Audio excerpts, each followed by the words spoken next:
तो रउआ लोग एकदम तैयार रही जा बाबू हो। आ गाना आवता भोजपुरी से एकदम ब्लास्ट होखे वाला।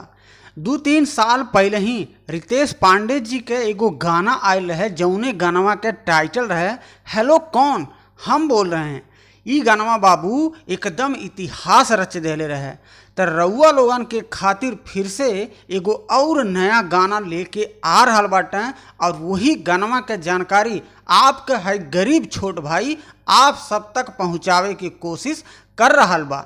आ कुछ ही देर पहले ही ई गाना के पोस्टर शेयर कैल गई है। रउआ लोग स्क्रीनिया पे पोस्टरवा देख रहा बानी, जौने गाना के टाइटल बा बाबू हेलो बेबी। भोजपुरी के सुपरस्टार रितेश पांडे और भोजपुरी के जवन ट्रेंडिंग क्वीन बाटिन जेकर नाम शिल्पी राज बा, दोनों के आवाज़ में ई गाना आ रहा बा। और ई गाना में फैट यानी कि डांस करत नजर आवे वाला बानी श्वेता शर्मा जी। आ गाना के लिखले बाटा बाबू मंजीमीत जी।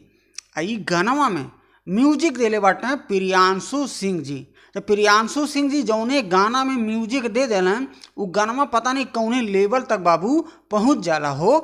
आई वीडियो के जे डायरेक्टर बा जेकर नाम दीपांश सिंह बा। तो रउआ लोग एकदम तैयार रही जा, काहे से 15 सितंबर के बाबू ई गाना के सुबह 10 बजे VYRL भोजपुरी यूट्यूब चैनल बा, और वही चैनलवा से लॉन्च कैल जाए।